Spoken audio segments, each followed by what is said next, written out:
Nearly there. Just start streaming, yeah.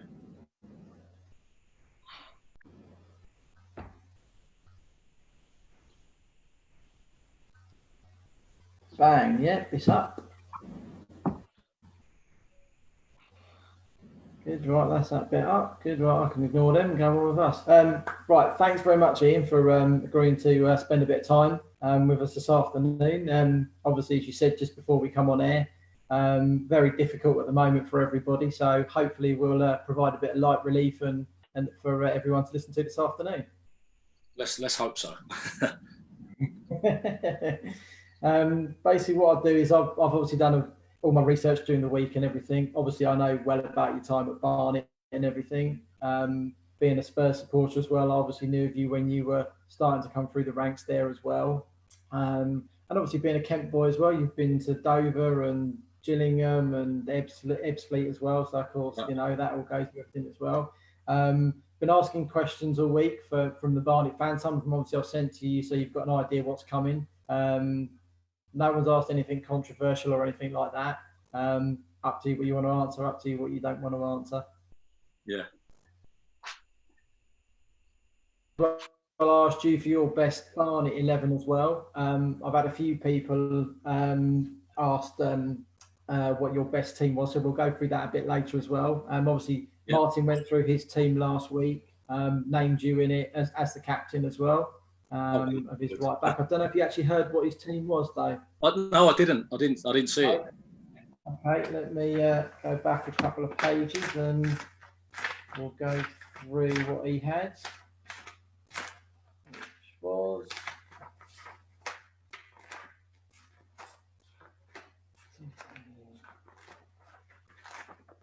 right. His best Barnet team was Graham Stack in goal. Yeah. Yourself at right back as captain. Chris Plummer and Simon King as his centre halves.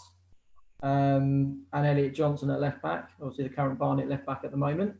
Midfield, he had Andy Yidem, Sam Togwell, Michael Hector, and Ricky Holmes on the left-hand side.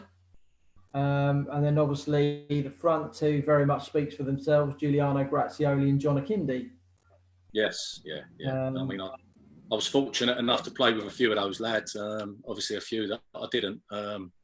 But Martin would, he'd pick the team, based on, obviously the lads, the characters. I would imagine Martin liked people that had a bit of character about them, and I'm sure that's those lads there. I'm sure they're all sort of fit in that bracket. I think so, definitely in one way or another. There's something in there, whether it was performance, like you say, the character, the personality. I think that those people had quite a strong 11. I think that would be against a lot of sides these days as well. Yeah, we wouldn't want to play against that front two, would you? Too often.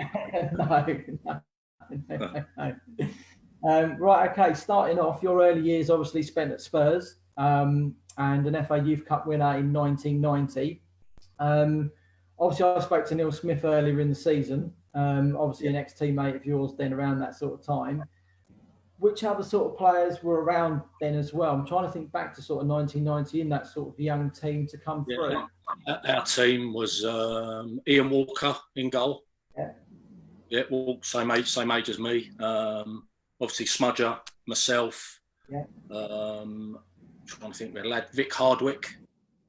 Vic played in midfield. I don't think he actually went on to play the game, as a professional. Scott Houghton. I don't know if you remember Scott Houghton. Yeah, white player. Ollie Mora, big lad up front. Ollie. Neil Carey, centre forward. When you look back at that, Stuart Nethercott, he was a year younger. He was in the squad. Stuart, he went on to play for Spurs. So other than Walks, myself, and probably Stuart, I don't think many of the lads actually went on to play for the first team at Spurs. I'd have to have played a few more games, to be honest. I think I ended up with about 4 or 5 appearances. But when you're at a club like that, it's your boyhood team as well. It's fantastic, to play for them. And obviously around that sort of time at Tottenham as well, Paul Gascoigne, Naeem, Gary Lineker, those sorts of players. Lots for you to learn that sort of time? Oh, it was, and you don't sort of realise the quality of the players that were there. You know, it takes a bit of time when you sort of like now I look back and think, wow, like Gazza, when I was there when Gazza signed, you know, he was unbelievable. Like Gary Lineker, I made my debut with them two in the team. Paul Stewart, Paul Walsh, like Naeem, obviously Gary Mabbott. We had some fantastic players and again, characters, you know. John Moncur, I mean, John didn't play that much, but what a character and what a lovely fella, you know, and a very good footballer as well. Vinny Samways, you know, I'd never give the ball away, Vinny. Yeah, it was amazing, really, when you look back at it and think, you know, that I was fortunate and very, very lucky to be involved with those sort of players, you know. And obviously, as well, seven under 21 caps under Laurie McMenemy as well. How different was that sort of going and playing in you know, another country with England, sort of having not played that many first team games for Spurs? Yeah, I mean, I think at the time I was out on loan. You know, I was getting loaned out from Tottenham a fair bit. Portsmouth, Barnsley, Leyton Orient. So I'm sure that the 21 call up come because I was playing first team football. You know, albeit not at Spurs, but I was playing. Yeah, we had some. I mean, we had some again some great players. Andy Cole, Steve McManaman, obviously Walks was in goal. Ugo Ekiog, bless him. You know, we had some unbelievable players there. Little Alan Wright played left back. Oh yes, you know, Andy Wolford. Yeah, we had some great players, and playing for your country obviously it's a fantastic honour, and I was fortunate enough to captain them as well. So it seems something that sort of followed me about a little bit, the armband. Probably because I've got a big mouth. You know, that's probably the reason. And then obviously from there, like you say, you had quite a few spells out on loan, but then you ended up permanently Orient, Notts County, Northampton, Sheffield Wednesday, pretty much as well. Those four clubs as well, you became something of a fan's favourite, which carried on once you got to Barnet as well. Do you think there's a whole reason behind why people take to you? I just think it's like my attitude. I think like the way I hated losing. Always wanted to win. Never would settle. Say I wouldn't. My dad would never let me settle for, you know, poor performances as a kid growing up. You know, I'd come off the pitch thinking I played well, and my dad would always pick out the negatives. You know, people say, well, that's not the right way to go about things. But I thank my dad for doing what he did. You know, he made me the player and the person I am now. You know, he was on me all the time. I mean, my mum, bless her, they used to row with each other coming home from football with me in the back of the car. She'd say, just leave him alone, you know. And but no, it was. I just think that's like the way I am. It's probably endeared me to so many supporters over time, you know. And I'm well so grateful for that, you know, because you do see players that, you know, the fans don't like them. And, you know, I had a little spell at Sheffield Wednesday where I think they named me on the team sheet, and about 28,000 people booed me. So I had a bit of a stinker the week before. So, but no, generally, you know, I was very fortunate in my career to be liked by the supporters, you know. And then obviously on to Barnet. Obviously the first was that little loan spell from Sheffield Wednesday, which was only 4 games, but that 4 games, I think, kind of when you came back for the spell afterwards, when Martin Allen sort of signed you, people had already decided, yes, you're the sort of person we wanted in Barnet colours. Yeah. It was unfortunate, really, because we had I was at Wednesday, and there was a Christmas night out, and we had an altercation. Like one of the players got, you know, there was a bit of trouble in a club, and why we went to Leeds for a night out at Sheffield Wednesday, I don't know. And whoever arranged that needs looking at. So there was. I mean, we ended up as 3 or 4 of us got in a bit of bother, and that was basically the end of the career at Sheffield Wednesday. So, in a way, I suppose we got that to thank, that I ended up coming to Barnet from on the back of that, you know. But you know, and obviously it's nice to work with Peter Shreve again. Yeah. I mean, I've got a lot of respect for Peter.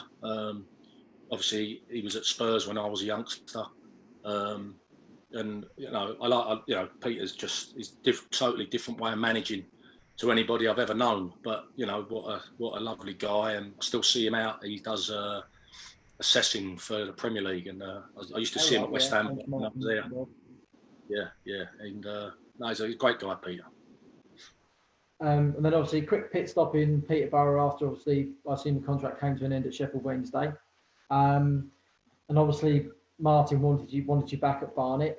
Did he have to sell the club and his ideas that much, given that the short spell you'd already in that really short space of time, the fans had already taken to you? Yeah, no, it was I was always, when Martin phoned me, it was, I was always coming. It was never, obviously I lived, I was up in Sheffield, had a place up there, and then I went to Peterborough with Barry Fry for a spell, because I'd been with him previously at Birmingham, so Barry knew me. And then the Barnet showed interest, and it works, Obviously I had a young daughter at the time as well, and, my wife was working down in London still. So, it was it all sort of ticked the right boxes, I was so pleased to be home, and, all my family were coming to watch games, which is a big thing for me. My brothers and, my mum and dad, they love their football. It all fitted at the right time. And obviously that first season was Martin's first as a first team manager, and that group of players he got together and the way he built the team spirit as well. Was that something that everybody bought into really quickly? Yeah, Martin's, again, people say he's eccentric and that. Some of the way he does things slightly different to other managers, but everybody's different. But no, Martin was very much one like for camaraderie amongst the players and the squad, and he seemed to get that into us very quickly, and I think as well he sort of lent on the older players as well to help him, to get the sort of squad together how he wanted it, but it was good. It was good working with Martin. Never a dull moment. I think we can say that the 5 times he's been back. Yeah. Were you a bit surprised though that he chose to go to Brentford around the sort of time he did, because we were right on the cusp of those playoffs? Or now that you've been a manager though, can you sort of see behind why? I'll be honest. If I look back when I was a manager, and when we started when I got the job at Barnet, we was flying, weren't we? Do you remember start of that season? We went top.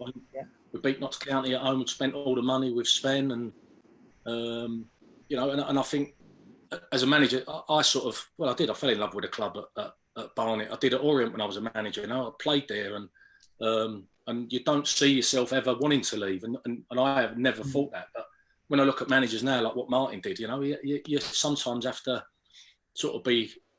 It probably seems harsh to the supporters that Martin sort of left them, and went to another job, but you can't blame him. No. At the time, it was a great opportunity for him to excel really, and go to a better level, if you like. He obviously saw the potential with Brentford, and he did. He had a good spell there. Yeah, I think actually him coming on last week and being able to say to people, look, this is why I went to Eastleigh, this is why I went to Chesterfield. Actually, it's not always the choice of a manager is able to be able to get out there and then explain the decision afterwards, as to why he did it.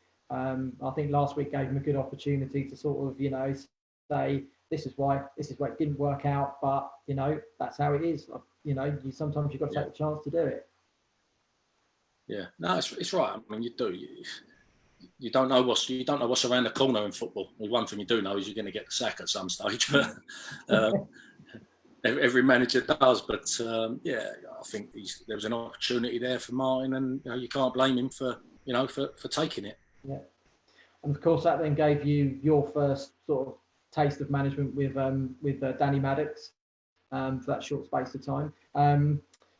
Could you sort of see early on though, just when Paul came in, what was actually going to follow the next season? I don't think at that stage anyone could have, imagined what was going to happen. I was looking back through the games, and there's a few games there that are poignant moments in the season. But you couldn't. I mean, I had a season when Notts County was, you know, we got promoted in March. It was amazing. But that season with Barnet was just as, in a different way, was just as, how can I put it? It was just as good as the Notts County thing, you know. And again, we had spells there at Notts County where we didn't get beaten like for a month. And we had it. I mean, you know, people say going unbeaten runs in it, but not getting beaten is a massive thing. And I think the lads, we had such a good group of players, and you've got to credit Paul for that. You know, for some of the lads that came in, it wasn't always pretty and everyone got on. You know, there was you know, we had flare ups and we had rows in the dressing room, and you know, as all good teams do. That's, you know, because it means something to you. So, you know, it's not always a bed of roses and you all talk and get on. You know, when things have to be said, they have to be said. Right, and then obviously to that season, did Paul sort of instill belief in everyone right from the very beginning that we could go and win that title? Paul, again, he was very different. You know, the way I thought he was more of a psychologist actually than a manager, because we used to sit down in, you know, we'd have team meetings all the time, and something that I wasn't used to. And I played all my career, you know, for however many years I've been playing, like 20 years or so, and I've never been sat in a room that long. As you probably know, footballers are not the most intelligent generally, and to be sat, which seemed like a classroom for hours at times, it was, you know, the lads, you know, they would look at each other and go, "Well, we don't, you know, why are we in here? Why should we be out on the pitch training?" You know, yes. But Paul had his ways, and you know, I think initially everyone was a little bit sceptical about it, but you know, that season spoke for itself. And I've got to say, a lot of stuff that Paul did then came further on. Like, I mean, like Sam, I worked with Sam, and we'll probably touch on that later. But some of the stuff Paul did, Sam Allardyce was sort of bringing that stuff in as well. So, you know, Paul was very knowledgeable. You know, and I say he got a great bunch of lads together. First and foremost, we were a good bunch, and they're very good footballers as well. Yeah. Were there points during the season where you, or as a group of players, you felt no one's going to catch us? You know, we're that good. We are gonna stay out. I think the massive. I mean, the lads we had the reunion, didn't we? Last was it November, wasn't it? And I think all of us said the Halifax away game when we were 2-0 down. Yeah, which I picked up, didn't I, in the blog? Yeah. And it when I say kicked off at half time, I mean, Paul, to be honest, hardly said anything at half time.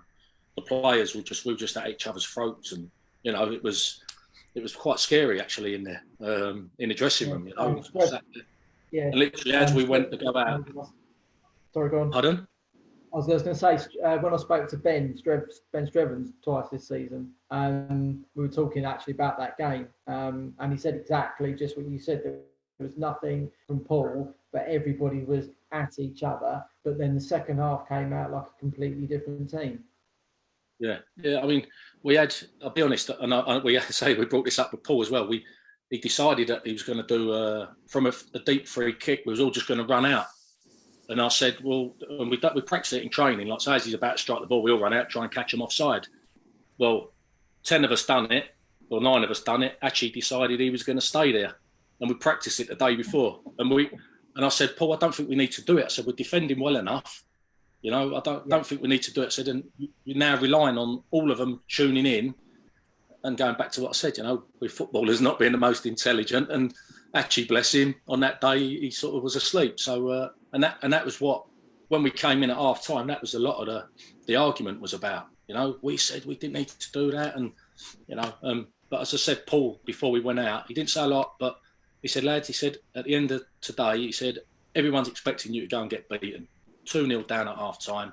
He said, there will be an upset somewhere. He said, and let's make it here. And we went out second half, and you know, I remember Gratz's goal, and you know, it was fantastic. And what's a result? And I think that day pretty much told me that we had that fighting spirit, which you need. We got some good players in there, and then the other game that stood out that season was when we went to Canvey away. I think it was a bank holiday and we won. And we went top. Holiday Monday, yeah. Yeah, we went top that day, and I thought, I think we could stay there because I'd done it before with Notts County, and we had a similar feeling amongst the group of players, and I just thought that we could do this, and it did. It just flowed from there. And Carlisle up there when we beat them 3-1, that was fantastic because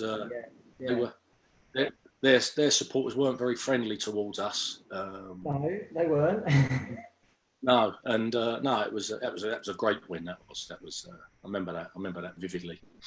I watched the highlights that day on the site. The guy put up the game, and that day.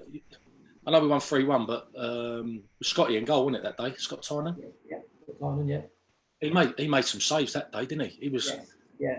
He pulled you out, and So it was good. It was good all round. I mean, that was the moment, I think, where I thought, we can do this. Yeah, I mean, as I put in the blog though, my one was the Morecambe game when we played at home. I had a couple of friends for probably a couple of weeks before said, I think you can do this, you can win this. I was like, no, I wasn't quite convinced. I was almost there. And and then when we played that Morecambe game, and we went one down, and they were down to 10 men as well, and then we just went bang, bang, bang, bang, bang, as if they weren't there to to play, and just give up every time. I thought, we are going to do this. It's not a team gonna catch us. And then obviously I took very much pleasure in that Morecambe game as well, because they had a couple of, didn't bring many supporters down, and I was obviously playing right back down the bottom of the hill there, and their supporters were there. And there's one woman in particular, I remember looking at her, she was hurling abuse at me, and I said something back to her. Anyway, Andrew Adey had a letter of complaint saying about my language, saying the way I spoke to her, and I couldn't believe what she was saying, because this woman was, you can imagine what sort of thing she was saying to me from the terraces, and I was like, I can't believe she's complaining. But no, good pleasure. Apart from Accrington away, Woking away. Sorry? I said, I don't think I've ever heard you swear, apart from Accrington away, Woking away. I think that's it. It's passion, that's called. Yeah. And then I think the other one I picked out was when we played down at Exeter. Obviously, they were up and around the playoffs as well. You were injured. Gratz was injured. Dwayne Lee was the most experienced and oldest player at 25. And I think that night, the way the players in that team, 21, 22, just tore straight through them, 3 goals without reply, and they get a good strong support, don't they, Exeter at home? I think there's another game as well. Yeah, no, I think when you start getting on a run, I mean, like Lee Roach hardly, gets much of a mention, but he came in and done a fantastic job up front, Roachy. He scored some very important goals for us. And again, another one didn't really. If he'd been at another club, he probably played a lot more games. But we were thankful to have him. He was a live wire, wasn't he? Yeah, he was. Yeah, Scarborough just after Christmas, I think he got the winning goal. There was another couple of others, I think, as well. But without those goals, we might just about have won the league, but probably would have taken it to the last day instead of 2 or 3 games beforehand. Yeah, and also then if you get pegged back, and then you get back in, get knocked off the top, it's a mindset thing then, and does it affect you? But fortunately, we didn't, and and thankful for those lads, the ones that came in. Did you expect, the new signings, Richie Graham, Nicky Bailey, Dean Sinclair, Dwayne Lee, did you expect them all to click straight away as it did? It was if they'd been there for 2 or 3 years alongside you guys. It was amazing, really, what happened. I mean, Nicky Bailey, Dwayne Lee, remember them two being at loggerheads with each other quite often. But it was good. It was good. Richie Graham was fantastic. I mean, I've got to be honest, one of my all-time favourite players, Richie. You just, and I've played with a lot of players, but I just had, and I like Richie as well. When I saw him, say, at the reunion, it was so good to see him. And he's an intelligent football person, Richie, and what a player. He was a great player. obviously I actually sponsored Nicky that season. That was the first one I got into. And I remember Kevin Mullen saying to me, I said I was interested in sponsoring, and he goes, "Oh, so we've got this young lad signed called Nicky Bailey." He said, "I don't think he's going to get near the team to start with." He said, "But just give it a couple of months, and that." And I was thinking, I'm not fussed anyway, I'm helping the club out, with a bit of cash and that. Yeah. And then bang, I think it was around about the Morecambe game, he scored his first goal then, and then just after that, bang, off he went. Question for you: if Dean Sinclair hadn't suffered from those injuries he got when he got to Charlton, who would have had the better career, Nicky Bailey or Dean Sinclair? That's a tough one. Both then in their own right, good players. Nicky was more of a, in the end, I mean, I watched his career, throughout, and he ended up more of a sort of a more sitting in there, didn't he? Whereas Dino was like the mobile one, would go and join in, get forward, and Dino's probably more suited to the game as it is now. He was probably before his time, but no, they're both great lads and good players, and like you say, it's a shame about Dino with his injuries. But yeah, no, Nicky had a great career, didn't he? Very good. It was good. I'm still turning out now. Yeah. What do you think was the key to winning those titles? Gratz's goals, the goals we got from midfield, which we didn't have under Martin the year before, or a rarely unchanged back five as it was most of the way through, or are they all as important as each other? I think it's a mix, isn't it? You've got to get that mix. You can. I remember watching Clive Allen score 40 odd goals for Spurs one year, and they didn't win anything. Yeah. So, you can have your front man doing his job, but if no one else is doing their, the fair share of their duties, it doesn't work. And no, I just think we had such a togetherness that group. It's like you look back, and yes, we had our moments where we had a few to-dos, if you like, and but we got on with it. We washed it under the carpet pretty quickly, and then carried on. So it was most definitely a team effort. Yeah. And what would you pick out as the favourite highlights of that season for you personally? I said the Carlisle game for definite. Gravesend and Northfleet away. 3-1 winners. I read on your thing that we had comfortable. It wasn't comfortable that day. We were poor in the first half, and we come in and we had another one of those half-time talks amongst ourselves, and we went out second half, and that was more like us. But it needed that sort of everyone to get a kick up the backside occasionally. Paul was, he let us do it, to be honest. He let us sort of manage ourselves when we got like that. Paul was never confrontational, as you know, but he didn't actually need to be with a group that he had. That was a game that really sticks out. The Northwich away, where we got beat and then we come back. Yeah. That was a blessing. It was so, to win and get promoted on our own pitch. I know it was a long journey up there for a lot of people, hoping we were going to get promoted, but on that day. But to do it at home in front of our own fans was a great day. It was a great day. And how many of the squad do you still keep in touch with? Pardon? How many of the squad do you still keep in touch with? Yeah, we've got a little group from when we had the reunion, so we're still on there, and sadly actually couldn't make it, but I spoke to Liam since, and the boys keep in touch. A few messages go on the group from time to time, and I say that we got when we met up again, the lads got the utmost respect for each other, and all, well, we always will, It's not a bad considering sort of like that's 15 years, isn't it? Since we won it, to keep in touch over that space of time. People go different ways, do different things. It's that's testament, obviously, to how strong the bond was between you all. Yeah, well, we met beforehand, and went in. So we met in the pub over the road, and we went in, had a couple of drinks, and sat there talking. It was as if we're still in the dressing room. like laughing and joking, and you know what lads are like when they get together. They take the mickey out of each other, and no, it was great to see him. Great to see him. Excellent. From there, though, it was obviously a bit disappointing. We didn't really kick on as a club in League Two. Is there any reason, do you think, why we couldn't do, obviously the first couple of years you'd expect to sort of consolidate a little bit and then push on, but we always seem to be fighting that relegation bit rather than, heading mid-table and upwards?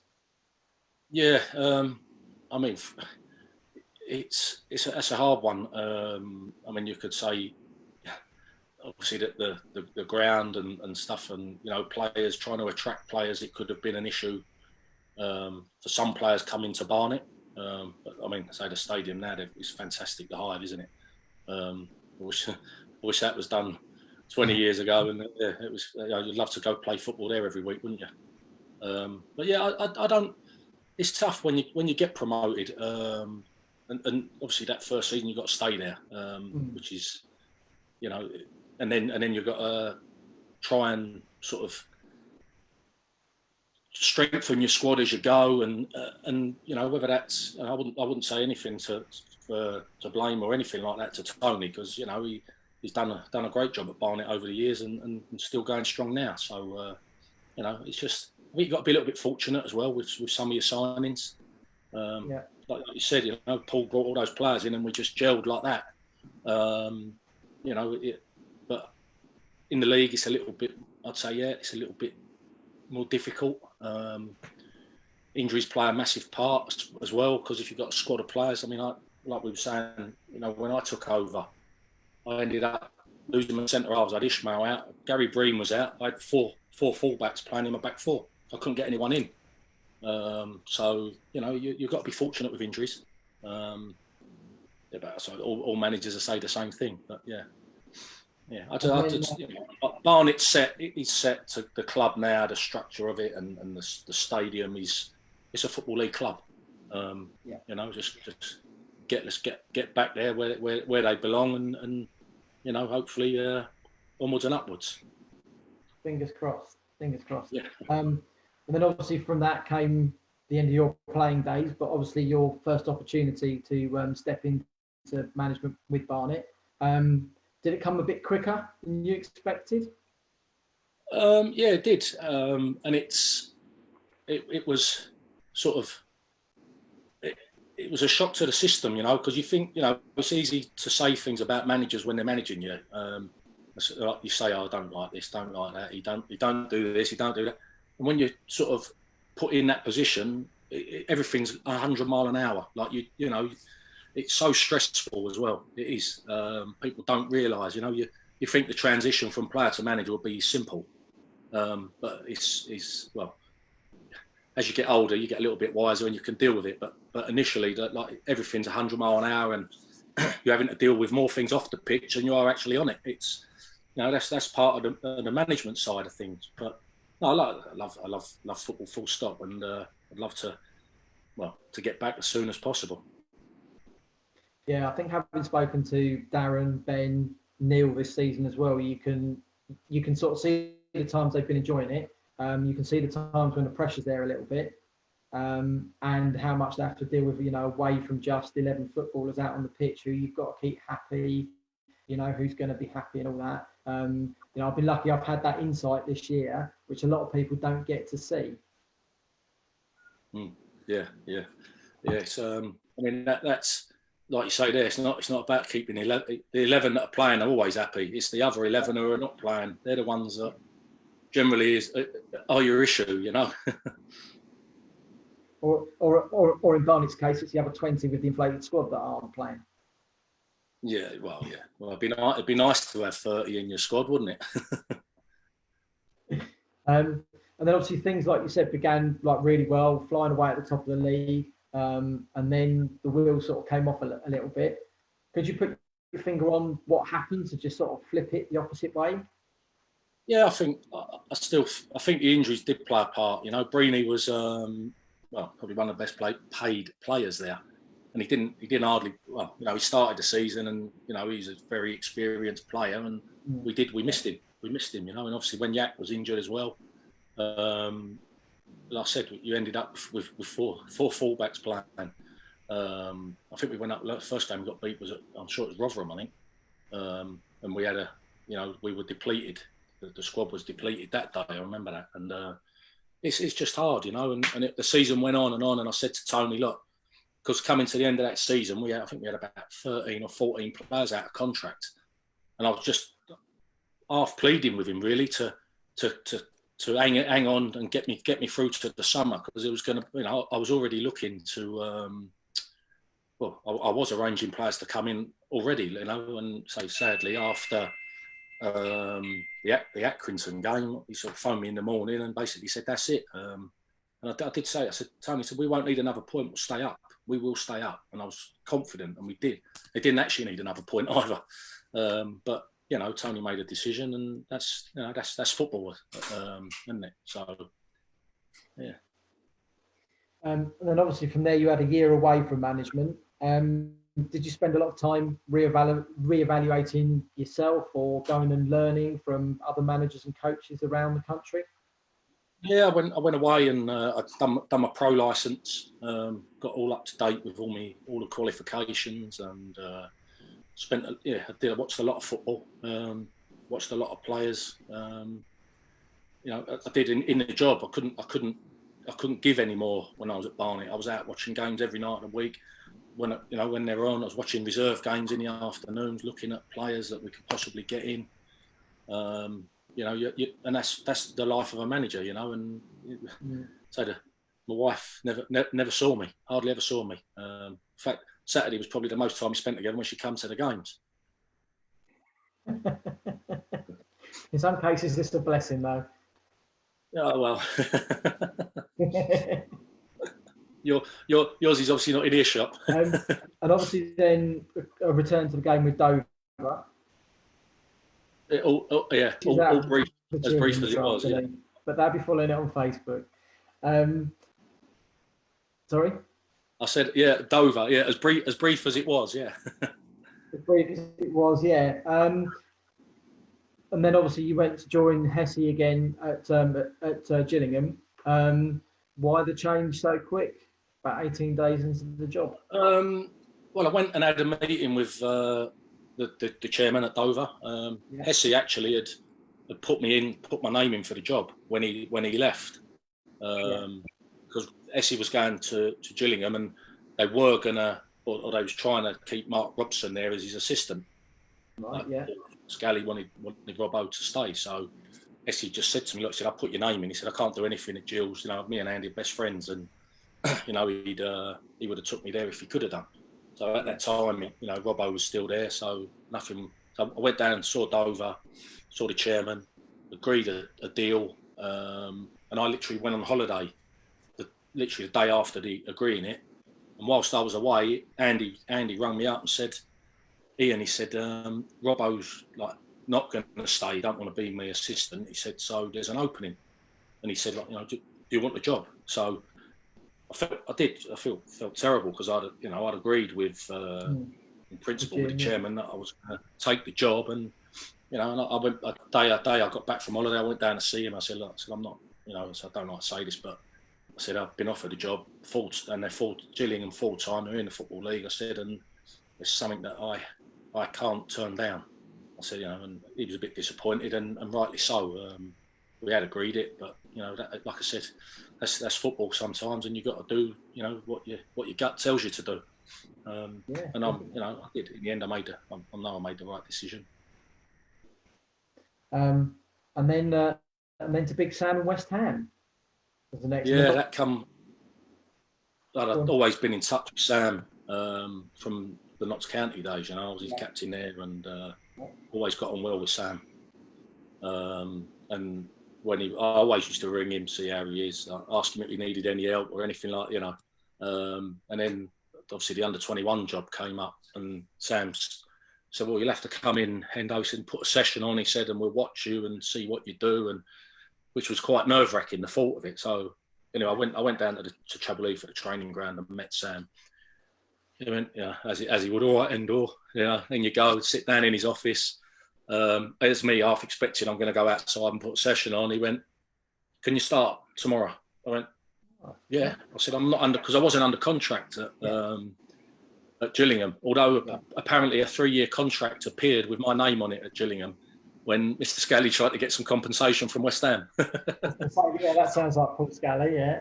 Yeah, and I'd never seen I'd never even been offered a contract. But no, Hess could have been awkward, but he said, no, Endo, go. You know, it's an opportunity, and you know, it was fantastic. Probably the most enjoyable job that I've had in football on a managing stroke coaching side, because you went in there, you had top young players available and very, very good player. I mean, the team that I had, I think 5 of those lads are at Luton, and they got promoted like Luton, and they're in the Championship now, and like, you know, they kept sort of 4 or 5 of them together.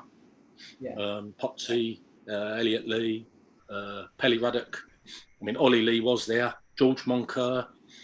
So you know, they've done well. They've, you know, carved out good careers, and I like to think I had a massive impact on those young lads at that stage of their careers. You know, obviously Paul McCallum, who you've now got, we signed him at West Ham from Dulwich Hamlet.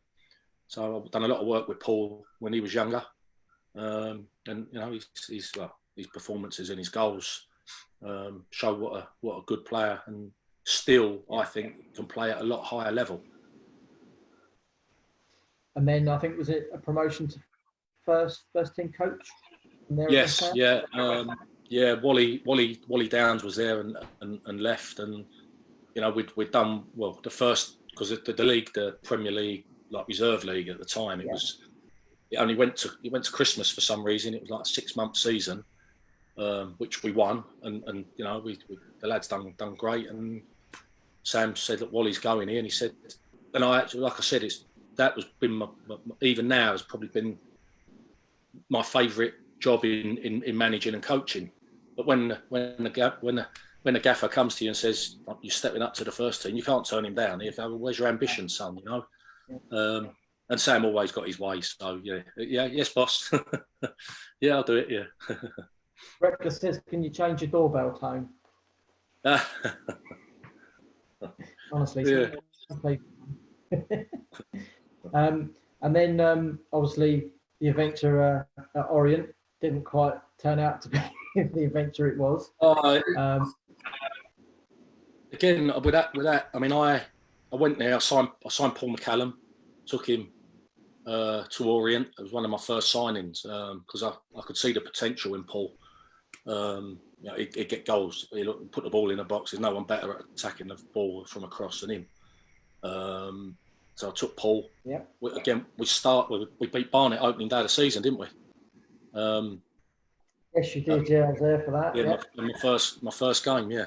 In fact, I don't think when I've played or been involved against Barnet, I'm pretty sure that I've not been beaten yet. So even at Ebbsfleet, when you came down, we won, and then obviously I'd left by the next one. But so going to Orient, the chairman. I went in to the interview at his house in Mayfair. Like, amazing place he had. Sat down. We just started chatting football, and he said there was a goalkeeper there. This was literally the interview, and how I got the job. He had a goalkeeper there. He said the goalkeeper's phone. He said he wants to go. He said his wife's up north somewhere. He can go to this club. What do you think? I said, well, if he wants to go, I said, and I swore, I went to tell him where to go. And he laughed, and he said to Alessandro, who's the chief exec, he said, he'll do for me, give him the job. That was it. My interview lasted about 5 minutes because I was on the same level as him, because I think he was half expecting me to say, well, no, let me have a look at him. I went, if you don't want to be here, get him gone. That's it. And he was in agreement with it. So, yeah. But yeah, that was probably the best conversation. Sorry, that was probably the best conversation I ever had with that chairman. Obviously, it started off really well. We went 5 wins on the bounce. We got beaten. We had a player sent off. Got beaten down at Exeter, and then we went up to. Where did we go from there? We played Cambridge. Played them off the park. They had 1 shot on target in the whole game. and scored. We equalised late on. I think we had something like 30 shots. Like, dominated the game and drew 1-1. And then that was actually then that I had a phone call from one of the chairman's entourage saying the chairman's not happy. I said, well, you can tell him I'm not happy either. I said, we've just dominated the game. I said, the keepers, when I say 20 odd shots, they was on target as well. The keepers had an absolute worldie of a game. And I think it was then that I really thought, you know, this, if he's not happy with that, we'd lost one, drawn one, won 5 or 6, we're still top of the table, you know. And sort of the alarm bells sort of started ringing then with him. We then lost Paul. Paul done his knee, was out for the season. Dean Cox, the same week, done his knee. He was out for the season. So, like, you've got your main supplier and your main goal scorer. Well, scorers, because I had Jay Simpson, who got 23 goals by Christmas that year. So we had a good squad, and had those two lads stayed again fit, you know, and Coxey's was on a training pitch, like innocuous, just went down, done it, and Paul twisted in the box and done his the same week at Northampton. So that did knock us back a lot, you know. And so we were right. We were just, I think it was in the playoffs in the end when he sacked me in the. It was just in the playoffs, and you know, we needed to add a couple of players. To be honest, we did. We needed a couple to strengthen, but you know, I didn't get the opportunity. But you know, he said, I've got 2 years to get this team up. I think I took 3 million off the wage bill over that summer because they was in League One. They just got relegated from League One to League Two. So I was managing it like a second division club. You know, I know previous managers that he'd had spent a lot of his money, and it showed by the budget what you know, some players were sort of in League One on £10,000 a week. It's ridiculous in League One at Leyton Orient, and I've gone in on the back of that, and you know, we got going, and we was going well. We were going well, and you know, so like I say, the injuries sort of put paid to the season a little bit, and then obviously he sacked me just after the new year. So. Was he quite interfering in terms of the footballing side? Would he offer you an opinion?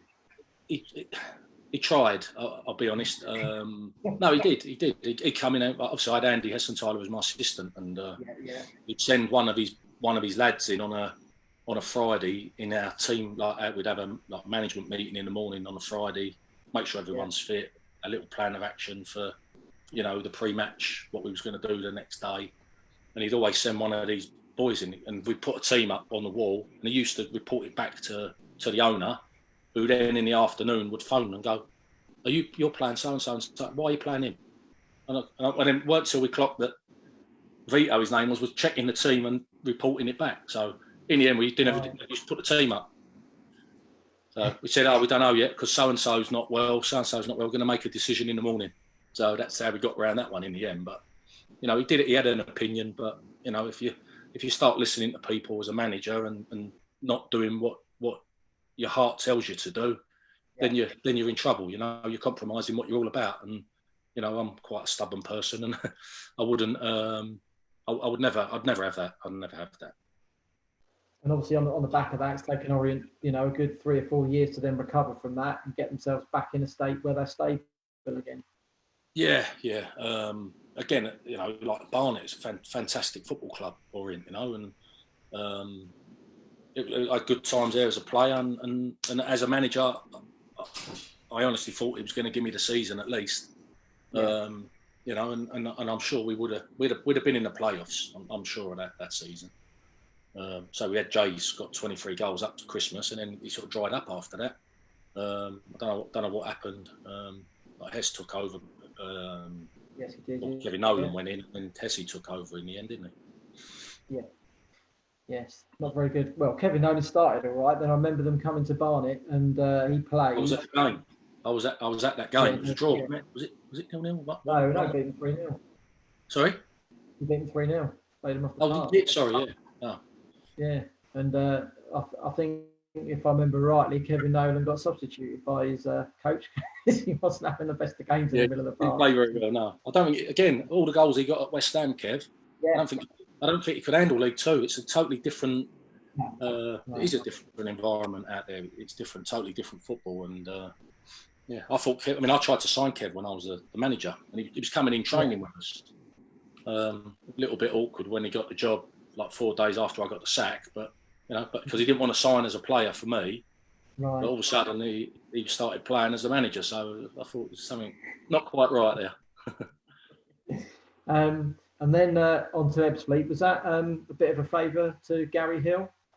I used to see Gary out and about at games. He's always watching games. Generally Dagenham and Redbridge, whereas obviously got a good affiliation with them. Yep. And I just sat with him one afternoon, one of the games, and I said, Gal, if anything comes up, I said, I'm about. I said, if you need an assistant or if you've got no one in mind, I said, give me a call.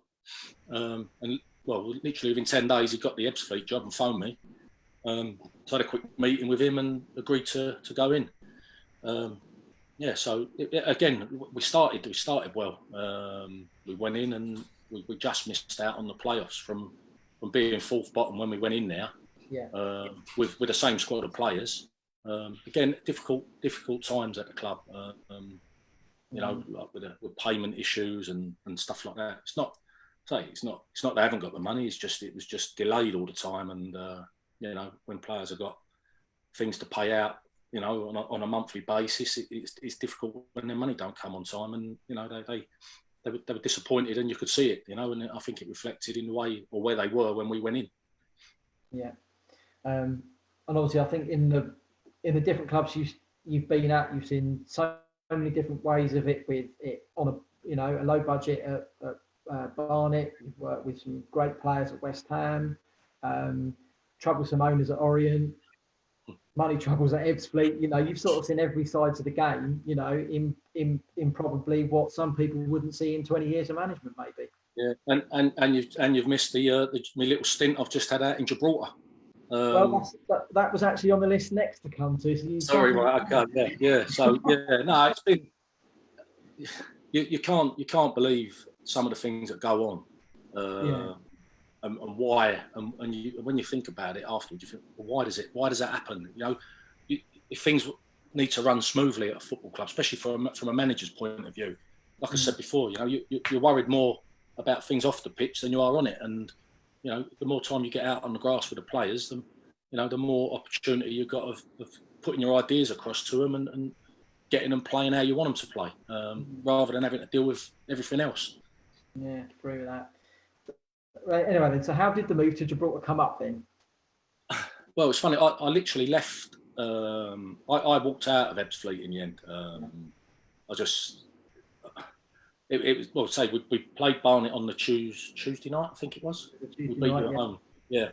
And then we was off up to Wrexham on the Friday, and again, there was a few things going on, and it wasn't good there, and so in the end, I've never walked away from anything in my life, but I couldn't continue, So that was that. So I went away with a friend. They was going away. They went down to Marbella for a weekend. Which someone stag do actually. I didn't know the guy, but a mate was going. He said, "Oh, come with us." He said, "If you're not up to anything," and as Kevin Mullen will tell you, I do like a suntan, so off I went. So off I went, and while I was there, a friend of mine from home rang me. He said, "I talked to a guy. He said he's just bought a club in Gibraltar." He said he lives in San Pedro, which is right near where I was. He said, "Why don't you look up and have a meet?" So I stayed out for a couple more days, and I met the guy on a Monday morning. Yeah. Just had a chat with him at McDonald's, had a coffee, and sat there, had a chat, and he sold me the club and said, "This is what we're doing." Basically, it was an opportunity for me. It wasn't about the money or anything like that. They put me up over there, and it was lovely. Before I went out there, at the beginning of November, had my squad of players, which I sort of inherited. We won. We got beat in the first game by the team top, and we had a draw, and then we won the last game before we broke for the Christmas period. Yeah. We changed. I think we had 12 out, and we had some trials where players we put sent out messages for people if they want to come and trial. We had about 40 players turned up over in Spain. We've done these trials, and out of that we took 12 players. So I let 12, released 12, and brought 12 in, and we went unbeaten from Christmas, like when we went back in the new year. We went unbeaten in the league until the lockdown, which is again credit to the players. You know, it was battled, and they listened, and they worked hard for each other. You have to have 4 Gibraltars in the team on the pitch at any one time. So you're a bit limited because, you know, the best Gibraltar players are basically the top teams monopolise all of those players, and they have more than what they need. And you have to sort of pick up what you can get, really. But we found a lad that worked on the borders in Gibraltar. So a lad there we took. Had a young lad, Omar, who came over to West Ham for a trial. He's only 17. Good footballer. So like, you know, the Gibraltar boys, again, and I don't know what's going on in Gibraltar now. You know, the season's null and voided now, so that won't be getting restarted. But I wasn't contracted, so I'll just wait to see really what they want to do. But in the meantime, I'm sort of free and available, so I'll be looking. You know, I'm looking to get back in at the first opportunity. Okay. So what have you been doing what have you been doing to keep busy since the lockdown, and obviously no football going on? I had a week of lockdown in Spain before I came back. But when I say lockdown there to here, it's completely different. I mean, you've got police out on the street, and if not, you've got army, you know, and if you walk outside, they're on you straight away. And so it was totally different. And I made this decision to obviously come back. All my family are here, so I got out sort of one of the last flights back, to be fair. And then literally the day I got back, we sort of locked down the next day. So I'd already had a week of it, and then straight here and home. So yeah, I've just the same as everybody else, I suppose. I've been box sets, and I've actually got bored though of watching I've not turned the telly on for a week at home. Really? It drove me mad, like watching. I'm one of those people that if I start watching something, I've got to watch it all. So I could sit and watch 28 episodes or something, you know, one after the other, and be glued to the TV. So but I've been sort of out and about, getting my exercise in and trying to stay fit and healthy. And but got to abide by the rules, haven't we? Steve, we have, for as long as it takes. Yeah. Have you been surprised with the lack of clarity that clubs in this country have had for what's happening with the end of their season, sort of compared to I still can't believe that there's no answer, is there, to anything at the minute? I honestly think they're going to wait till the Prime Minister's speech tomorrow, and then make a decision after that to see where he's at and where we're at, and I think they'll go from that. But yeah, it just seems. I'd love to see the season finish here. You know, I mean, so have they said with the National League what's going to happen? No, currently they've got as far as the season's cancelled. Now they've polled everyone as to whether they want the playoffs to continue. And they're still waiting. They're waiting for the EFL to decide what they're going to do with Leagues 1 and 2. Because of obviously the space where Bury vacated last year. Barrow are the favourites to go up, but you look at Harrogate could have caught them. You know, if it went on points per game, Barnet would finish in 7th place in the playoffs. But if they don't play the playoffs, then I saw Darren. I saw Darren in Tesco's because he lives not far from me, and he was saying that Barnet, if it went sort of points per game and where they're at, but they could nick into the playoffs, which would be fantastic. But obviously, you know, if they aren't going to play those playoffs, then they might just call the table to a halt as it is. But then is it going to open up to legal challenges from Harrogate, possibly from Notts County or Yeovil that could catch, you know, Barrow? I think the same. I mean, I've listened to Darren McAntony's podcast since he's been doing them.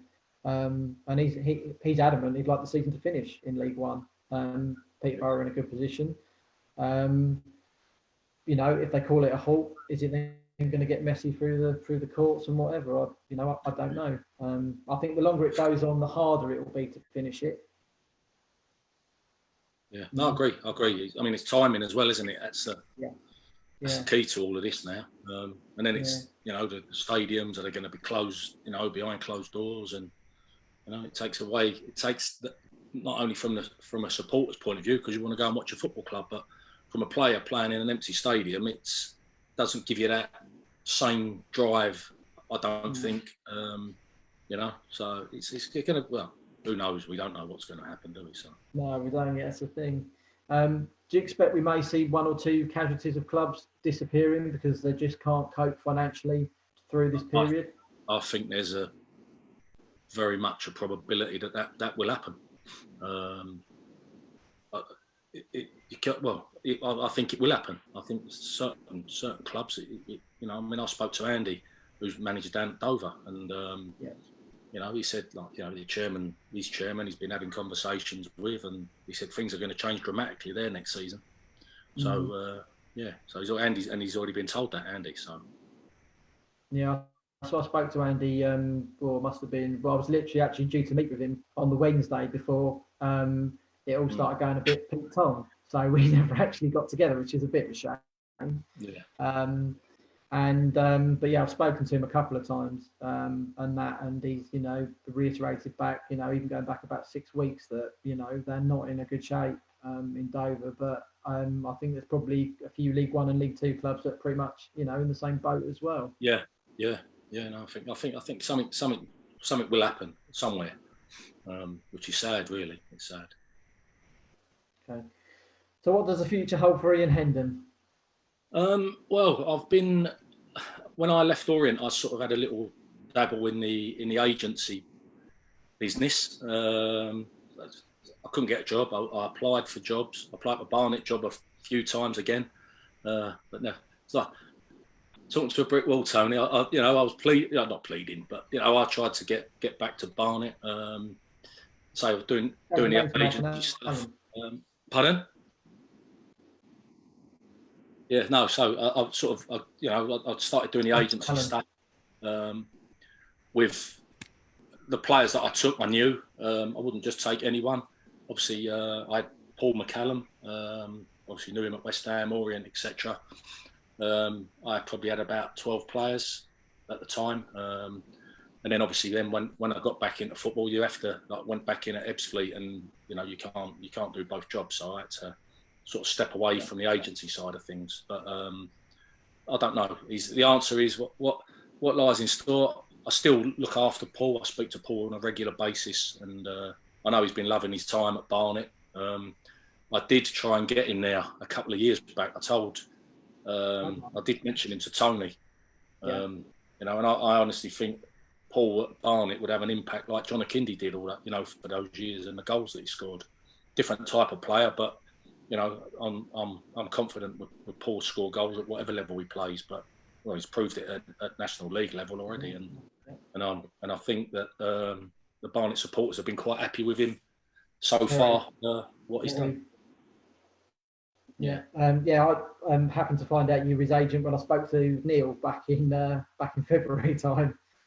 He said, I was like, all right, quite surprised. I didn't know you'd sort of gone into the agent side of it. And I also know, obviously, having sat down with Darren, he was keen to get Paul to to Barnet because he knew of what he could do. Having spoken to Ben, obviously, you had him last year, was very keen to get him back again. But obviously, I know Solihull are paying him a good wage, which obviously as an agent, you've done a very good job. There, but but no, at Barnet he had fitted in quite well. People have been clamouring all season for Darren to sign a number 9, despite obviously Simeon and Josh had scored, something close on, I think 20 or 20 plus goals this season. But Paul does give you that something different, which those two don't. And as you say, I think he can definitely play League One, League Two, because he's that different type of centre forward. Yeah, how he plays, sometimes, what it's like with strikers, irrelevant sometimes if they're putting the ball in the back of the net, which Paul does frequently. But he's for me, he's better than that level. He proved himself in League Two. I know he got injured early on, but he was on fire at the start when we went in at Orient, and he had that full season at Eastleigh where he got 27 goals. Yeah. 18 of which were with his head. So, as long as Paul stays fit, he'll get goals. And I know he's working hard on his fitness. Keeps sending me messages saying I'm working, I'm in the gym. So I think he's finally got that in his mindset now that he's got to be fit and keep on top of any like niggles and stuff that he's had. Otherwise, you don't want to be sitting on the sidelines, do you? And obviously as well, thinking about it, it's that time of year as well when obviously contracts would naturally be up and everything as well. Bearing in mind, obviously, no one knows when we're going to restart at any level. How difficult is it going to be for a release player to get a club next season? I actually think there's going to be an abundance of players released because, like we were just saying about the financial state of some of the clubs, I wouldn't mind saying the owners and chairman are probably saying, well, whoever's out of contract, release now, and then we'll have to pick it up when we know what's happening. But players' contracts are still going to get paid, even if they're out of contract, they still get paid to the end of July anyway. So the clubs have still got to fulfil them contracts. How do you think as well, sort of, if you look at sort of the top level where the Germans are going to restart, the Spanish are looking to restart next month. If England doesn't restart, would you say it puts the Premier League at a slight disadvantage when it comes to the summer window when it opens signing players? I don't think the Premier League can. I think it's got to come to a conclusion. Because again, like sponsorship and TV monies and all of that sort of thing, that side of things, I think the games are going to have to be played. Doesn't matter when it finishes. Start next season a little bit later if we have to, and let's get it done. They can't null and void it. I mean, Liverpool are going to win it. It's undoubtedly, but it'd be well.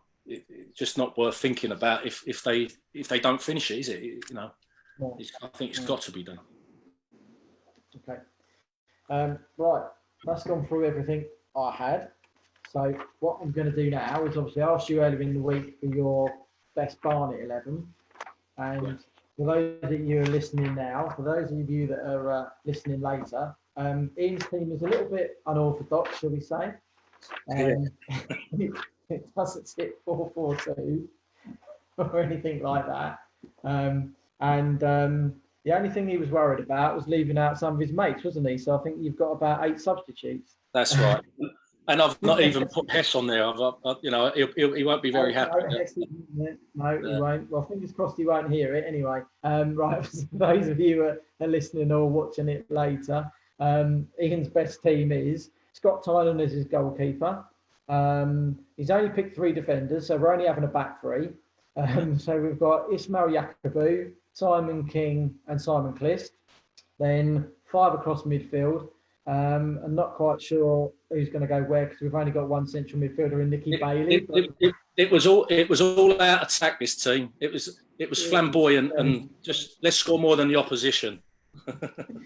And the other 4 midfielders, Albert Adoma, Yannick Balazi, Jason Punchin and Richard Graham, and then now supplying Ben Strevens and Giuliano Grazioli. And then on his extended substitutes bench is Anthony Charles, Liam Hatch, Dean Sinclair, Dwayne Lee, Mark Rooney, Lee Roach, John O'Flynn and Shane Gore. So at least I'll add my goalkeeper anyway on top of that. But some cracking players in there, Ian, as well. 2 or 3 that have played Championship and the Premiership as well. And obviously you were fortunate to manage people like Yannick and Jason Punchin, down at our level as well. But you could see in those types of players, Yannick, when he came on loan to us, that he was, streets better than League 2 standard.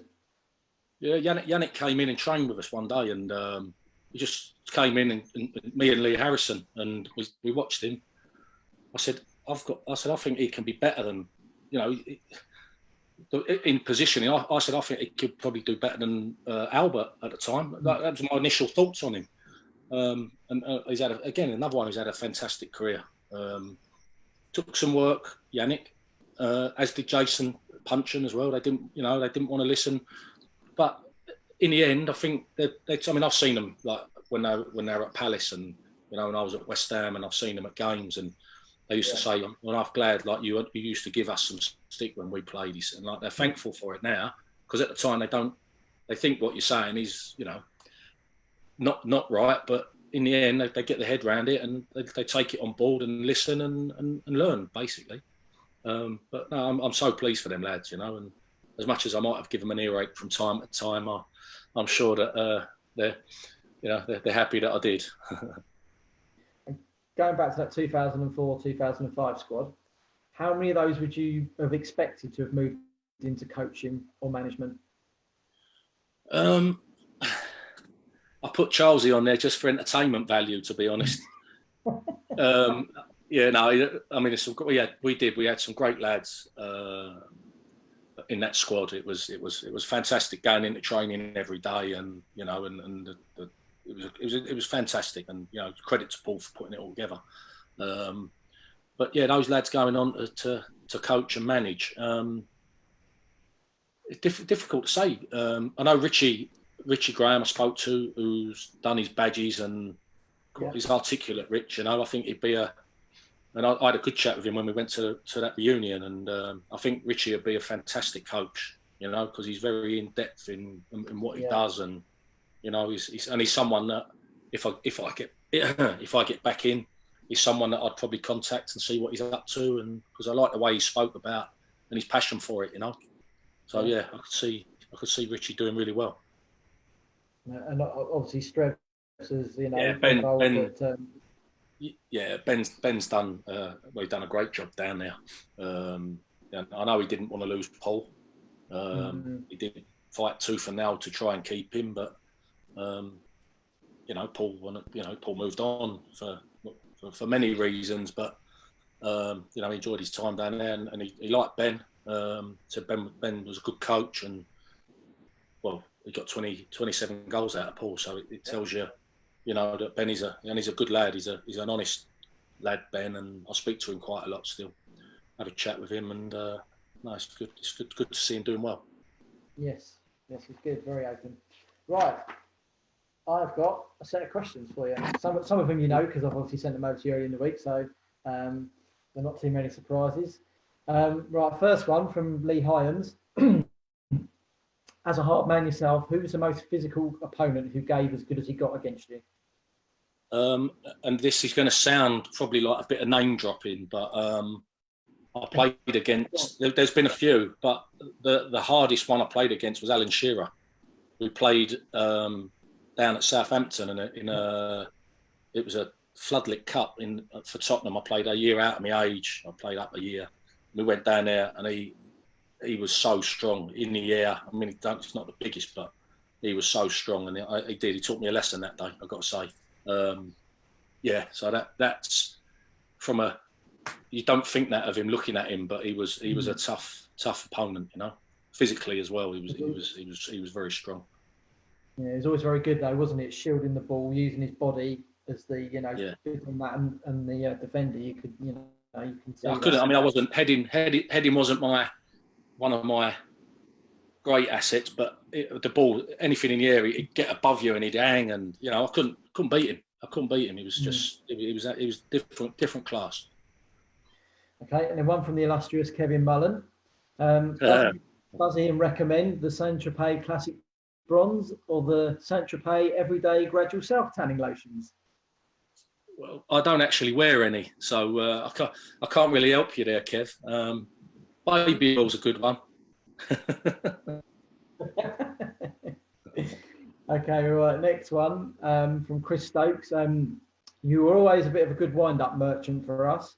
He remembers Hot Day versus Hereford, their physio treating a player, and you took some water from one of their bottles and left the lid undone, and the water went everywhere. And the look of disgust he gave you was brilliant. Have you got a favourite wind-up moment as a player?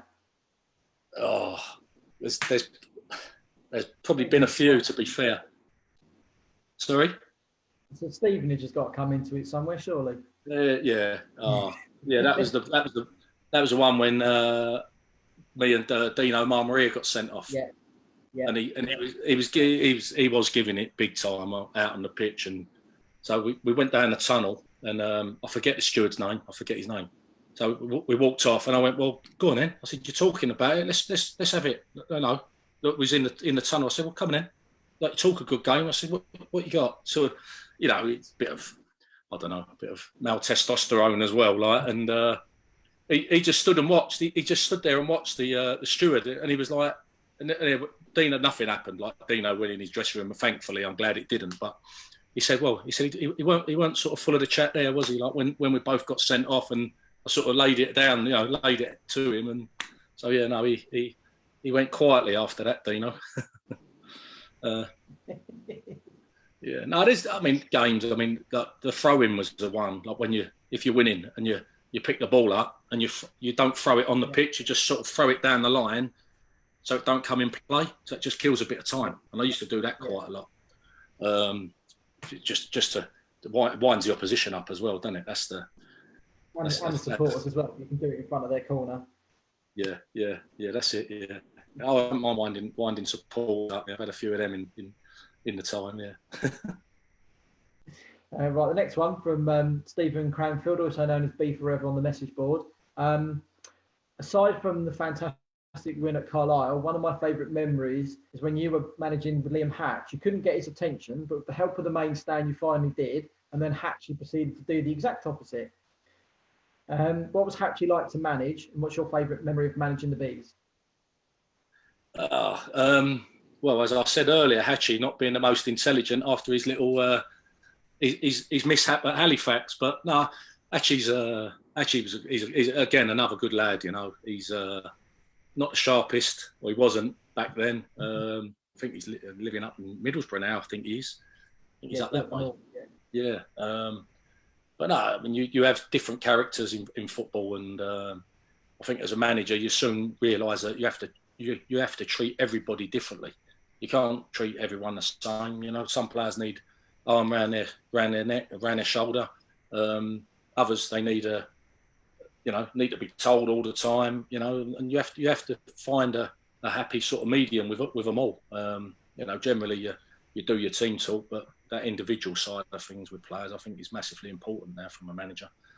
And even when you're signing players as well, if you've got a good group of players, you need to do your homework on what a person's like, their background, their personalities, because you bring the wrong person into a dressing room, you can upset everybody, and you just you don't need that. You need a bit of harmony in that dressing room, because they've got to go to war every game, haven't they? Okay. Right, next one from Jim Collins. What was your reaction when Rob Beckwith decided after his warm-up at 7:30 that he wasn't going to play against Peterborough? He ever did go out to play. How did you convince him to play? Oh, he was a complicated character, Rob. He was, yeah. And in the end, I think he just said he didn't want to play anymore and give up, didn't he? Yeah. Just gave up. I was like, that's you're doing a job. Well, it's not a job. Football is a love. I've enjoyed every minute of my career, and I've never looked at it as a job. I've done it because, obviously at various times you get paid for doing something that you love doing. And at the end at Barnet, I'll be honest with you, Paul came to me when he said about being his assistant, and it wasn't the money at all. Nothing like that. And I actually took a massive pay cut when I finished playing, obviously, but I just wanted that opportunity to work, to work as a coach and hopefully progress to a manager, which I ended up doing. But I didn't expect it. Like we said earlier, I didn't expect it to come that quickly. Right, another one from Jim. Your first season as manager started strong, nearly knocking Watford out of the League Cup, and then went top of League Two. What went wrong from there? Was it fitness levels an issue for the senior players, or a lack of quality within the squad? Again, like we touched on, we had injuries, key injuries for me, like Yak and Breeny, they're two centre halves. Ishmael was hardly ever injured. That's, a lot of people say things about Ishmael, but one thing he'd be out on that pitch and give you everything. He made the odd mistake here and there, Ish, but you'd have him in your team, he'd be one of the first on your list because you knew what you get. He was honest as a day's long, and he gave you everything. I don't know. Do you know? I think as well. I think going back to that, Jake Hyde was started, and he was banging in a few goals. And I think if I look back, and then like we had Paul Furlong, didn't we? Yes. And I sort of erred on the more experienced one at times, and I think Jake, I should have just left him and let him, because he was causing problems for defenders, and he was mobile, but Furs gave us that little bit of he did give us the experience up there, but yeah, but now and then, like obviously coming out of and going to West Ham, working with the younger players like the 21s and stuff like that, I think that's something going forward. If and when I get back in, age is not going to be a thing now. I'm gonna if they're good enough, don't matter how old they are, and you've got to play these young lads. They run all day, they give you energy, and I think it's you've got to get that mix right. But but like you said, we went to Exeter that night with a team of under 24s basically, and they went and done the job. So yeah, it's a number, but yeah, it's I think you do need that energy levels of those young players in the team for definite. Yeah. Right, one from Chris Emery, something slightly similarish. In hindsight, is there anything you would have or could have done differently when you were managing Barnet? There's the answer to that is always yes. No matter what you do, you'd like to do things differently. It's a tough question. Your hands, and again, this is not. I'm not where Tony's concerned. I'd never say a bad word against him. But a budget's a budget, and when you've got injuries, you try and get players in, or you'd like to try and get players in, but if your budget's gone and you can't do it, you can't do it. It's just unfortunate. That's, and that was, I think, the position I found myself in. Like, I couldn't bring anybody else in. So maybe hindsight, maybe I should have. At the time, you're given a fund and you spend it and you fill your squad. Maybe in hindsight, maybe should have kept a little bit aside for a rainy day or when we have an issue. But then again, I suppose you think, well, if you come across those sort of problems, I'm sure the chairman will put his hand in his pocket and give you one or two. But yeah, I think at the end, I so wanted to get through to that summer, where we had all those players out of contract, and I was sure that we would have had a far better squad the following season, and I could have picked, like, the players that were coming in would have been my players rather than the ones that I'd inherited, And that's not being disrespectful to anyone, but you as a manager, you've got your own ideas how you want to play and what you want to do, and certain personnel would, in my opinion, would have done better jobs than some of the ones that were there. So. Yeah, I think a lot of people can sort of resonate with that at the moment, where obviously Darren's got a lot of the players that John signed. They're out of contract this summer. Not saying he's going to get rid of all of them, but it then gives him the chance to build, the team that that he wants. Although they're all playing football the way he wants to play, he can then go and get the players that he really wants to go and do the job. Yeah. Right, the Heathrow Snowman, who's on Twitter. Just to sort of follow on from that, what did you take away from the experience of managing a club like Barnet? Oh, it was. I loved every minute of it. Even, it was tough in the end. We were down there, and Tony stuck with me. I think as long as he possibly could, to be honest. And I know I know he was hoping that we was going to get out of the bother that we were in, and I tried to persuade him to keep me and that, but that's, like I said before, that's football.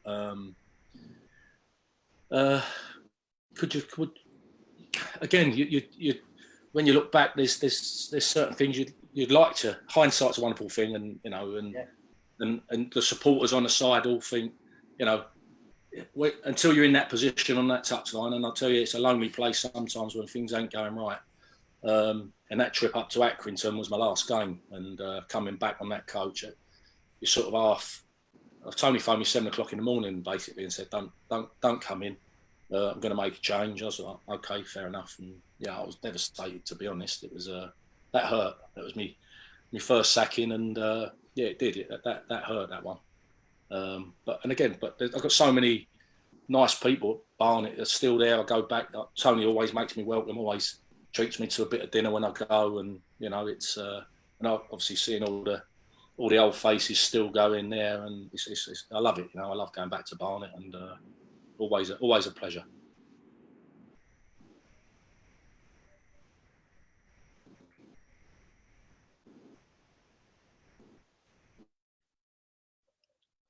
You're frozen there, Trev. Right, next one from James Castle. When you joined on loan from Sheffield Wednesday, what motivated you to do so? Was it to see whether it was a level that was still suitable, stroke challenging enough for you? Do you know what? When I come down, it was obviously that I had a few issues up in Sheffield at the time, and it was a case I wanted to play. I just wanted to get away and play football, and at that time as well, I was back home, and I'm sure it was Christmas period, wasn't it? So, yeah. No, it was nice. It was nice.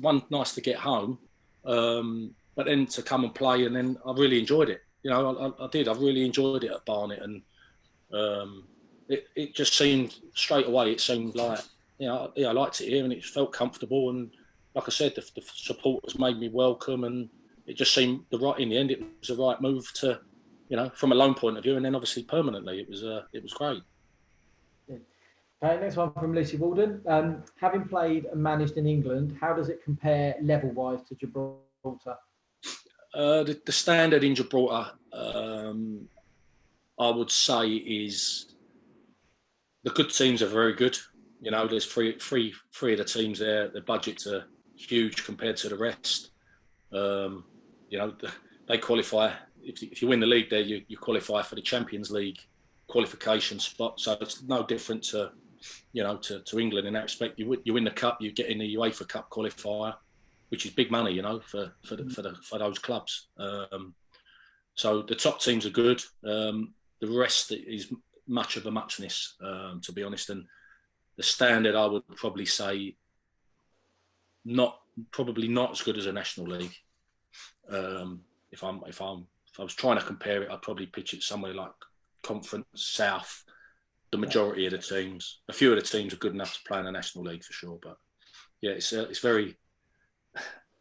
like the difference is huge between the top teams and the bottom teams. Yeah, but so it was a great experience going over there, and I was pleased really with how it was nice for me to go in and turn the club a second bottom when I went there. And like I said, we the second half of the season we never got beaten in the league, so it was good. It was a good little spell and give me the buzz back again.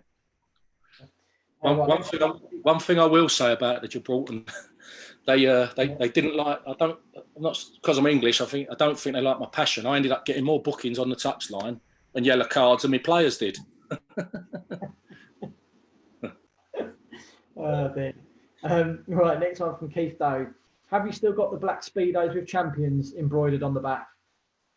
Oh, there's a question. Do you know what? I've still got all my shirts and stuff like that. They're all in a box. And then those Speedos could actually be in the box with the shirts. I will check. And if I do find them, I'll tell him I send him a picture.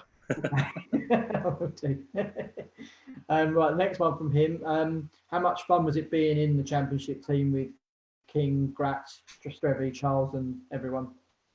As I've said earlier, I mean, those boys were, they were teammates, but they were more like mates, I've got to say. I mean, we had an end of season trip there that year as well, where we wore the Speedos, all of us on the beach. That was a fun day. But no, it was fantastic. Like I said, you went into work with a smile on your face every day.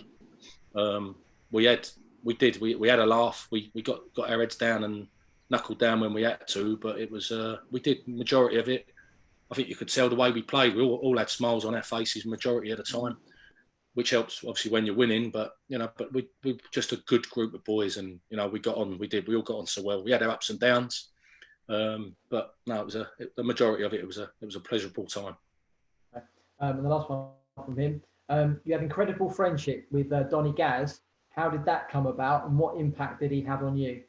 Oh, Gaz was. He was a good lad, wasn't he?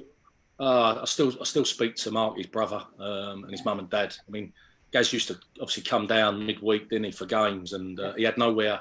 He couldn't get back because there was no train. So Gaz used to stay with my parents in Hornchurch. Okay. So he'd get to the game, he'd go back with mum and dad and stay the night, and then they'd take him to the station and he'd go back up the next day. And obviously after the accident, he come down, he stopped with me, stopped at the house and come to a few games, didn't he? Yeah. He was just remarkable, Gaz, even after the accident. And like I say, he brings a tear to my eye now, you know. Such a great lad, and like when I speak to Mark and that, he's we have a laugh. His brother's exactly the same as him. He's, you know, mad as a hatter. Yeah, Gaz was great. And times I used to speak to him, you know, after games and stuff. You know, you just debate stuff and everything. It was, you know, he was knowledgeable as well. You know, really nice lad. Really nice lad. Right, next one from Dragonfly293 on Twitter. You scored 20 goals in 143 appearances over 2 spells. What was your favourite goal and why? I think I scored against Notts County. That was because it was my old club as well. So that's always good to score against them. Goal I scored against Dagenham when we beat them 5-0. 5-0, yeah, in front of the cameras. Yeah, that game sticks out in my mind. That one. It was a lot of things went on in that game. Just, you know, football wise. That was another one that sticks out. The game itself and the goal. I think one that does stick out in my mind was I missed a penalty. Danny Nesbitt saved it at Underhill. I think it was probably one of the only ones I missed, and I think he tried to dive out. He tried to dive out the way, and it hit his leg, and I hit it so hard, and it went over. It come off his leg. It was going in. It's caught his leg and gone over the bar. So yeah, that was one of the only ones I missed, and. Danny knew what was coming. He was there, wasn't he, with us, and ended up in goal for Dagenham. So. Yeah. And also from him, why do you think you became a fan's favourite at Barnet? Right? Touched on the passion. I just think everyone, for me, could see my honesty as a player. I didn't like getting beaten. I was aggressive. I think probably all of those things, made me, I wouldn't say fans' favourite, but you know, it sort of endeared me to them because I wanted to win, and as I said, I hate losing. So it's I think that's probably why. Well, next one from Dave Merck on Twitter. You touched on it a little bit. Do you think you were fairly treated by Tony when you left as manager, and did it compound any irritation that we kept reappointing a manager that walked out on Barnet a number of times? No, to be honest, when I got the sack and I look back at the time, obviously I wasn't happy with it, but you know, that's football, and if you're not getting the results, as I said before, it's inevitable somewhere along the line you're going to get the sack. So, you know, I don't hold anything against Tony for that. And like what you've just said there about a manager coming back so many times, I'd love the opportunity, and obviously not why Darren's there, because Darren's a good friend of mine. I played with Darren and he's doing a good job as well, but I'd love the opportunity to one day maybe come back to Barnet and prove, you know, my worth, if you like. You know, I want to get back in as a coach or a manager, but I felt like there's a sort of bit of unfinished business at Barnet where I was concerned. And if he's brought Martin back 5 times, surely Endo can come back for another spell. We'll have to see, won't we? Right, another one from Jim Collins. Whose title winnings team was better, 2004-2005 or 2014-15? Obviously 4 and 5. Yeah. It's difficult, isn't it? Because you know, I'd say a lot of the players that the later one, I'm always going to lean towards the lads that I was with and played with, you know. But you know, to get promoted out of that league is a difficult task. So you know, it's the end goal that matters and getting out, isn't it? So they've both done their jobs. Both teams done their jobs, and credit to both. And then the next one from him, a lot of media and TV claim there's little difference between the National League and League Two. However, National League sides seem to struggle a little bit when they go up without changing lots of players or having the money to do so, the likes of Salford. Why do you think that is? I think if you have that in your mind initially, that's probably, it's not the way to look at it, is it? I think teams will go up. I mean, Forest Green went up. They've stayed. They've done well, haven't they? When they went up, Salford have gone up, maybe having a little bit of a spell, but they'll be safe. I don't see there's a massive difference in the quality of the football. No, there's not a lot of difference. I don't think between the leagues, and I actually don't think the clubs. When they go up, I don't think financially there's a massive difference in the finances in some of the Football League clubs to the National League clubs. Knowing what I know from working on the agent side of things, in fact, probably some of the National League clubs are probably more wealthy than the Football League clubs. Yeah, probably not wrong these days. And there's no reason really. There's no reason why, that on the financial basis, that when they do go up, because they get paid a nice few quid for getting promotion to the Football League, so it's not they're not in any deficit, that's for sure. Okay. Our next one from Carl Bates, who you probably know used to do quite a lot of the interviewing with Barry Swain. Yeah. And he's asked, how annoyed did you get when Barry Swain interviewed you, calling you Paul instead of Ian? Yeah. I probably said something under my breath. Yeah, I've had so many different people interview you over the years, but some are okay. And we had one in particular when I was a manager at Orient. He just brought up all the time negatives, and everything was negative all the time. And in the end, I said, "Listen, I don't want to speak to you anymore." I've asked him, I asked him nicely initially to, just let's get on the positives here. The chairman's. We know who the chairman is. He ain't going to change anytime soon, so we've just got to get on with it. I said, leave it, let's worry about the football. And so we were all right when we started, it was going all right. And then when the results come, I think he did. The backlash on me was horrendous from this certain reporter. So you've got to be careful how you tread with reporters nowadays. Right.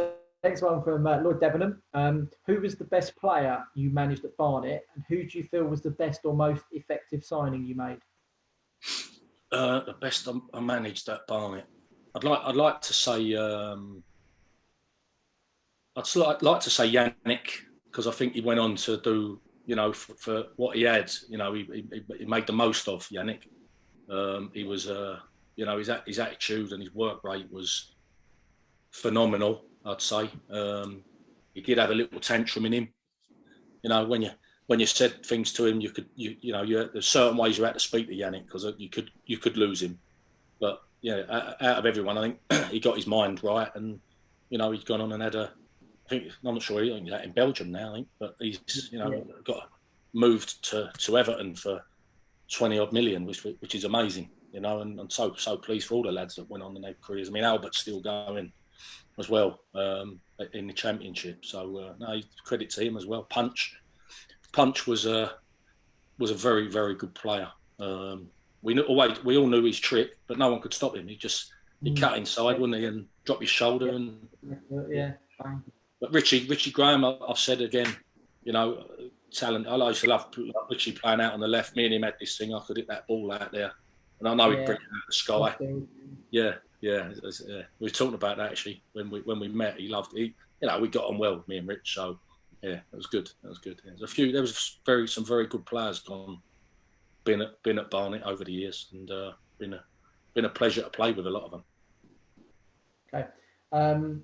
One from Carla Devine. What was your favourite moment at Barnet, taking away the Championship season? What else? I just think the whole environment, when we were down at Underhill, from all the people that worked at the football club, it was like a little family there, like the supporters, from all the supporters. I remember like Darnish, little Darnish, we used to be there, and the village. Obviously, Reckless, all the boys, all the lads that we used to go in. We'd go in the bar afterwards, and the lads would be there. Win, lose or draw, you have a beer with them, and have a chat. Keith, I know Keith got on well with my brother. So no, it was like a little family unit there, and it was always nice at Barnet, and still is now. When I go back, it's always a pleasure. Okay. And one from Reckless, unsurprisingly. Now he asked Martin the same question last week. Favourite digestive biscuit, milk or dark chocolate? Milk. There you go, Reckless, milk. And Chris Emery's just popped one up in the comments on Facebook, going back to the 2004-2005 season. Aldershot away, another key game. Yeah, cool. Yeah, I'm trying to remember. Who was it? What was it? Remind me of the score. 1-3-2. Simon King hit that. 3-2. That's right.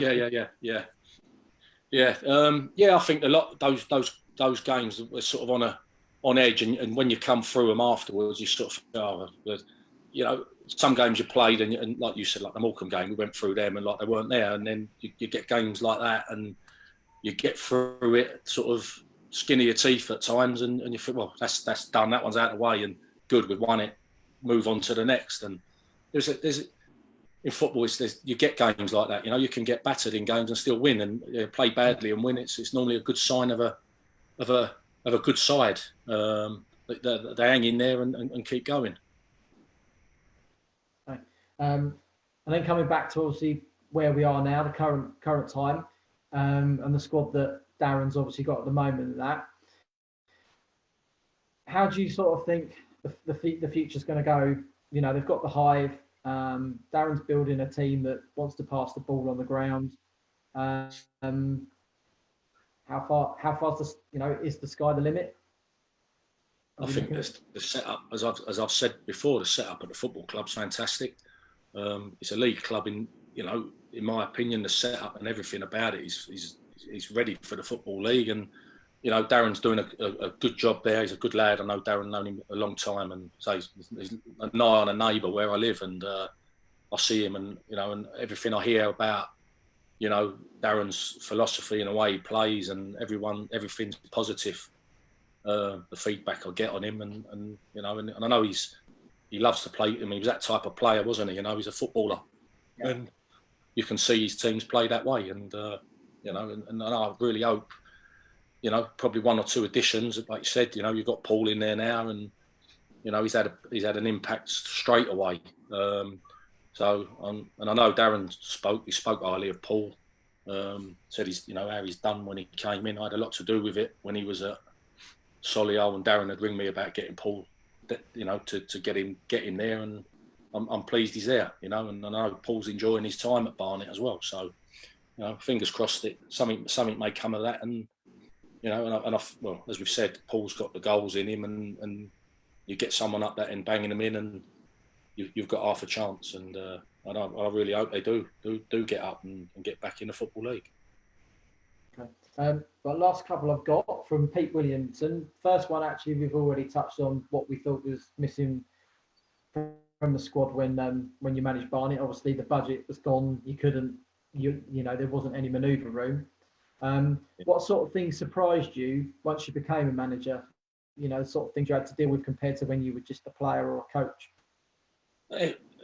Everything that comes at you. I used to go and watch, like I said to you, I was hardly ever home, and I probably, looking back, probably done too much. I was watching games, like so many games all the time, trying to, as I said, like we had 13 players out of contract that summer, and I was looking forward thinking, trying to get out and look at these players, because it's all right, people word of mouth saying, oh, he's a good player and take him, and I would never do that, take a player blind. I'd always have to watch them, ideally try and speak to them and try and get to know them before. Like I said, you don't want any bad eggs in that dressing room, and so that's a key for me. Like when you're going out doing your recruitment, one, you've got to get off your backside and go and look, and two, you've got to do a bit of digging on these lads to see what they're like as players. But everything come so quickly when I took over, and you can't you cannot prepare yourself for what's, you know, how things work. The phone starts ringing, you get agents non-stop ringing up. You know, I've got this player, I've got that player. You got the agents of players that you're working with, you know, wanting new deals, or, you know, what you're going to do with him next. I said, well, you know, we're still in this season. He's my player. You know, I don't want to talk to you about next season because, yeah, we're still dealing with this one, you know. And yeah, the agents are a pain, and they are. And I know I've done it, and but I've done it when I've done it. I was going to say that's you now. Yeah, but you know, I like to think I'm a little bit different to some. Never took a penny off of any players, so that's you know, I know some agents are, you know, they're into everything. Clubs should pay fees, and they have done generally, but yeah, it's going into that management thing. You cannot prepare yourself. You just sort of, everything's coming at you 100 mile an hour. And like I said, Tony was as a chairman was very good. He never interfered. Andrew Adey would always be on my back as the club secretary. But yeah, no, you sink or swim. As simple as that as a manager. You know, you've got to stand up and just take what's coming. And yeah, that's pretty much it. It's a tough job. It's not easy. Okay. We've had another one come through as well on the Facebook comments from Wes Friedel. How does Hendo think Harry will react to not making the best 11 as goalkeeper or second choice? Well, tell him, like. Yeah, no. Harry will be all right. He's so he didn't that season. Obviously, he wasn't there, was he, when we got promoted? So that's the reason he's not in it. And Gory again was a good lad, Shane, and that's why he's there. He was a decent keeper as well. But you know, Scotty tipped it for me. Danny Nesbitt's another one, good lad, good friend. But you know, can't put them all in. Well, no, that's it. There's only like 11 you can get in the team. I did give you an extra substitute space as it was anyway. Is there any message you want to pass through to Barnet fans, Barnet supporters? Yeah, just, you know, I've said it many times. You know, I've had a fantastic time there as a player and a manager. I'm always welcomed when I come back, and you know, and I loved my time at the club. Mostly as a player, I enjoyed it. You know, it was good out there, and you know, to be that close sometimes to your fans and your supporters, and have a rapport with them is really good. And you know, I finished my career through injury at Barnet in the end, and I'd love to have carried on playing. Probably my legs wouldn't allow it in the end, but you know, it was always nice to get on that pitch in front of the home fans and go out there and do your job. So no, but I really wish and hope they, you know, they do well and they get themselves back in the Football League. And you've got a good manager there, Darren, and a top lad, and I know Junior's with him as well. And you're in good hands. So you know, and I hope they do well. I really do. Brilliant stuff. Hopefully we'll make it next season. Yeah. Lovely, brilliant. Thanks for that, Ian.